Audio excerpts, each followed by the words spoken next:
Hello everyone, welcome back to Nimbus Academy and to your free answer writing workshop initiative. Hopefully आपको ये initiative बहुत आपको help कर रहा होगा। आपकी ये जो तैयारी है जिसमें आपकी मेंस में आंसर राइटिंग बहुत ज़्यादा ज़रूरी है, वो आपकी अच्छे से चल रही होगी और आप उसमें अपनी ग्रोथ देख पा रहे होंगे। हम भी आपकी ग्रोथ देख रहे हैं। जब आप आंसर भेजते हो तो डे बाय डे आप इम्प्रूव कर रहे हो। बहुत सारे आंसर्स हमारे को आ रहे हैं और हमारी कोशिश यही रह रही है कि हम जल्दी से जल्दी आपको इवेलुएट करके दें।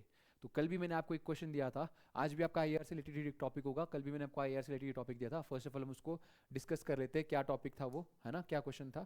तो क्वेश्चन था examine the expected impacts of the Indian New Zealand FTA on India's export competitiveness and market diversification.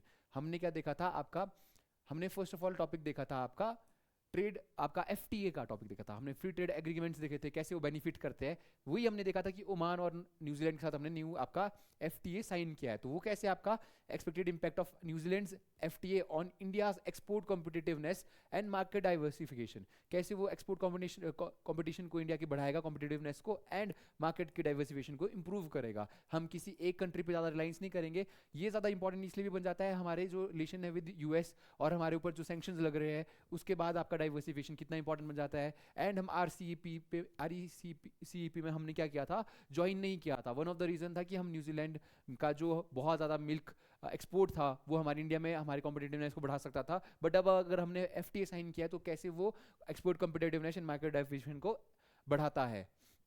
तो इंट्रो क्या है, the proposed India New Zealand free trade agreement is part of India's broader strategy to deepen economic engagement in the Indo Pacific and diversify its trade partnership. कल हमने Indo Pacific की relevance देखी थी और हमने देखा था कि कैसे वो हमारे लिए इंपॉर्टेंट है अगर वहां पे हम फ्री ट्रेड एग्रीमेंट साइन कर रहे हैं। तो आज हमने वही देखा कि ये क्या करता है, ब्रॉडर स्ट्रेटेजी का पार्ट है। ठीक है, given New Zealand high income market, बहुत ही हाई इनकम मार्केट है, rules based trade regime and strategic location in the Pacific, the FTA can have a significant qualitative impact on the India's export. Very important. ठीक है, अब हम देखेंगे कैसे आपकी first देखेंगे हम impact of India's export competitiveness कैसे बढ़ेगी। ठीक है, तो हमने क्या देखा, इंडियाज एक्सपोर्ट कॉम्पिटिटिवनेस कैसे इंक्रीज होगी। Tariff reduction and improve price competitiveness बढ़ेगी हमारी। एलिमिनेशन और reduce tariff will make India good more price competitive in New Zealand market. Benefits की export sector such as textile and apparel, then आपका pharmaceutical, engineering goods and spices, ये हमारे वहाँ पे ज़्यादा एक्सपोर्ट हो जाएंगे एंड टैरिफ कम होने की वजह से कॉम्पिटिटिवनेस बढ़ जाएगी वहाँ पे। Then standards upgradation and quality enhancement, New Zealand stringent SPS and TBT standards will incentivise India's exporters. Then improve quality, adopt global best practices, ये हमारे को मजबूर करेगा कि हम बेस्ट प्रैक्टिसेस अडॉप्ट करें, हमारे क्वालिटी प्रोड्यूस जो प्रोड्यूस है वो क्वालिटी ही हम एक्सपोर्ट करें। Then boost service exports, liberalisation of service can benefit IT enable services, professional services, education and skill based services. यहाँ पे मार्को क्या मिलेगा, बहुत ज्यादा बूस्ट देखने को मिलेगा।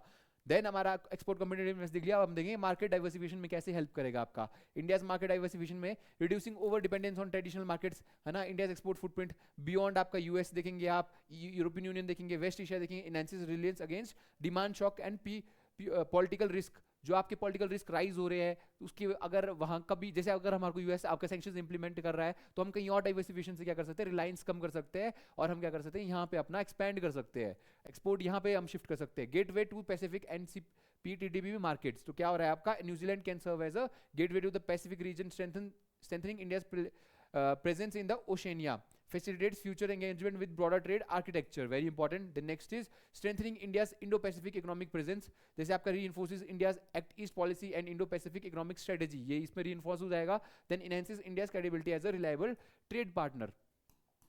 देन हम क्या देखेंगे, ये आपका इंपैक्ट भी देख लिया हमने। अब हम देखेंगे चैलेंज एंड कंसर्न अगर कुछ है तो वो क्या है, stronger competition from New Zealand in dairy products and agriculture goods. आप देख रहे हैं कुछ रेजिस्टेंस भी आ रहा है हिमाचल प्रदेश से भी आपके हॉर्टिकल्चर प्रोड्यूस के लिए, है ना, कि हमारे वहाँ पे अगर वहाँ से इंपोर्ट आएंगे तो हमारा प्रोडक्ट्स में आपके क्या हो सकता है कि आपका जो बाय न्यूजीलैंड के प्रोडक्ट ज्यादा बाय हो सकते हैं, तो वहाँ पे रेजिस्टेंस आ रहा है। Risk to India farmer and MSME without adequate safeguards. Then risk to Indian farmer and MSME without adequate safeguards से क्या हो रहा है, आपका need for phase liberalisation and sensitive sector protection. यहाँ पे हमारे को ये जरूरत है, अगर हम एफटीए साइन कर रहे हैं तो हमारे को अपने फार्मर्स को प्रोटेक्शन देने की भी जरूरत है, एमएसएमई को प्रोटेक्ट करने की जरूरत है। तो वे फॉरवर्ड क्या देखेंगे हम, adopt a balanced and calibrated FTA with long transition period, exclusion list for sensitive sectors. Next is strengthen domestic competitiveness through logistic reforms, quality infrastructure, export promotion schemes। हमने ये देने अपने सेक्टर को promote करने के लिए, एक्सपोर्ट competitiveness बढ़ाने के लिए। कंक्लूजन क्या होगा हमारा, The India-New Zealand FTA can enhance India's export competitiveness by improving market access, quality standards, and service exports. while simultaneously aiding market diversification in the Indo-Pacific. तो हमारे को ये सारे benefits मिल रहे हैं यहाँ से. However, its success will depend on a careful negotiated agreement that aligns external utilization with domestic capacity building. हमने क्या करना है, अपना एक्सपोर्ट तो बढ़ानी है, बट हमारे ऐसा ना हो कि हमारे डोमेस्टिक फार्मर्स को इम्पैक्ट हो, तो हमारे को उनकी कैपेसिटी बिल्डिंग भी करनी है, एक्सपोर्ट कॉम्पिटिटिवनेस बढ़ानी है. यहाँ से हमारे को क्या फायदा होगा, हमारा सर्विस एक्सपोर्ट भी होगा बहुत, और हमारी मार्केट एक्सेस बढ़ेगी एंड क्वालिटी स्टैंडर्ड्स भी इंप्रूव होंगे. बट हमारे फार्मर्स को भी हमारे को प्रोटेक्शन और एमएसएमई को भी प्रोटेक्शन देने की जरूरत है. ये था आपका कल का क्वेश्चन. नेक्स्ट आज देखेंगे हम, आज का एक टॉपिक देखेंगे. आज का आईआर का क्या टॉपिक है आपका, इंडिया एंड बांग्लादेश रिलेटेड है. आप देख रहे हैं बहुत सारे इश्यूज वहां से आ रहे हैं. तो क्या है, India Bangladesh relation have evolved from historical solidarity to comprehensive strategic partnership, है ना. In the context of recent turmoil in the Bangladesh, analyze the challenges and opportunity for sustaining this partnership. बहुत सारे challenges आ रहे हैं, तो इस turmoil में हम कैसे अपनी partnership को continue रखेंगे, वो देखना है हमने. ठीक है, तो अब आपका इसका introduction क्या होगा. India Bangladesh relation are rooted in the historical solidarity, particularly India's role in Bangladesh liberation in 1971. Over time, the relationship has matured into a comprehensive strategic partnership encompassing security cooperation. क्या क्या आपके cooperation हुए थे, security cooperation हो चुका था, economic integration हुआ है, connectivity and people to people ties आपके यहाँ पे establish हो चुके हैं हमारे बांग्लादेश के साथ. However, recent political and social turmoil in Bangladesh poses both challenges and opportunity for sustaining this partnership. कैसे हम इस turmoil में भी अपने relationship को build कर सकते हैं बांग्लादेश के साथ, है ना, ताकि आपके क्या हो, sustainable relationship build रहे हमारे, continue रहे. तो challenges क्या है to the strategic partnership, political uncertainty and policy continuity. आपका क्या है, पॉलिसी रिवर्सल्स हो रहे हैं हमारे यहाँ पे, delay in implementation of bilateral projects पे आपका, है ना, इशू क्रिएट हो गया. अ वीकेंड पॉलिटिकल मैंडेट में constraint Bangladesh ability to honour long term commitment with India. आप देख सकते हैं वेरियस कैंपेन्स वहां पे जा रहे हैं. Then next is security and border management concerns हमारे राइज हो रहे हैं. Space for extremist and anti Indian elements वहां पे राइज हो रहे हैं. देन आपका increase risk of cross border crime, trafficking and insurgent spill overs, ये बढ़ सकते हैं क्योंकि आपका बहुत बड़ा बॉर्डर शेयर करते हैं इंडिया, 4096 का बॉर्डर शेयर करती है with Bangladesh. Challenges is coordinated counter terrorism efforts, a key pillar of bilateral ties. तो इसको चैलेंज करता है ये चीजें. माइग्रेशन एंड ह्यूमैनिटेरियन प्रेशर पड़ रहा है हमारे ऊपर. Turmoil can trigger irregular migration to India eastern states, strain local resources, fuel domestic political sensitivities in India. Next is geopolitical competition. क्या हो रहा है, instability increases the risk for external power gaining influence, जैसे कि China, potentially diluting India's strategic space in Bay of Bengal region. Done. तो अब आप क्या अपॉर्चुनिटीज भी देख सकते हैं इसकी, opportunities for sustaining and deepening partnership. यहाँ पे हम इस टर्मोइल के बीच कैसे अपने रिलेशनशिप को बिल्ड करते हैं. India as a stabilising and reliable partner बन सकते हैं कैसे. India's consistent and non interventionist engagement enhances its image as a trustworthy neighbour. Diplomatic support during instability can reinforce long-term goodwill. Next is strengthening institutional and people-centric ties. हमने क्या करना है, expanding cooperation beyond leadership level engagement to civil society, trade bodies, education and culture exchanges. आपके border hearts यहाँ पे develop किए जाते हैं. Then civil society में हमने क्या करना है, education, research, ये development provide करानी है, humanitarian assistance develop करानी है. Makes the partnership resilient to political fluctuations.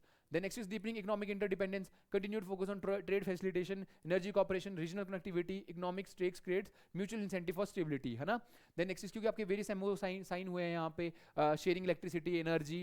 Then next is regional and multilateral cooperation. आपने क्या करना है, platform like BBIN, BIMSTEC, provinces, avenues to anchor Bangladesh in regional growth network, reduce over dependence on any single external actor. तो ये चीजें हम opportunity build कर, ये अपॉर्चुनिटी भी इस टाइम पे कि टर्मोइल में कैसे हम अपने नेशन को और स्ट्रेंथन करें. ठीक है, वे फॉरवर्ड क्या देखेंगे हम, India as a stabilising rate partner. हमने क्या करना है, स्टेबलाइजिंग रेट पार्टनर रहना है. ये आपके वे फॉरवर्ड में आ सकते हैं. आपने क्या करना है, इकोनॉमिक पार्टनरशिप बिल्ड करनी है, स्ट्रॉन्ग आपने इंफ्रास्ट्रक्चर डेवलप करना है, people to people connectivity increase करनी है. कंक्लूजन क्या होगा हमारा, while recent turmoil in Bangladesh presents real challenges to India-Bangladesh relation, it also offers an opportunity for India to enforce its role as a stable, empathetic and long-term partners. By balancing strategic interests with democratic values and people-centric engagement, India can sustain and even deepen this comprehensive strategic partnership despite short-term uncertainties. Done. तो हमको क्या करने की जरूरत है, और stable partnership build करने की जरूरत है, और people to people connect करने की जरूरत है. ठीक है, ताकि हमारे वहाँ पे माइनॉरिटी की भी प्रोटेक्शन हमने इंश्योर करनी है, और हमने जो इस्लामिक रेडिकलाइजेशन है उसको भी प्रिवेंट करना है. ठीक है. देन नेक्स्ट इज आपका इसी के बेस पे आपको एक क्वेश्चन भी लिखना है, how does the instability in Bangladesh challenges India's approach to connectivity, trade and people to people relations in South Asia. ठीक है, तो ये आपका कल का क्वेश्चन है जो आपको अटेम्प्ट करना है और हमारे को आंसर भेजना है इसका लिख के. ठीक है, तो आपको बताया आपको वैल्यूड भी हो जाएगा. 6 to 9 आपकी विंडो ओपन है, आप टेलीग्राम में ये क्वेश्चन लिख के हम आपको सेंड कर सकते हैं. आज के लिए इतना ही. Thank you everyone, keep writing. Thank you.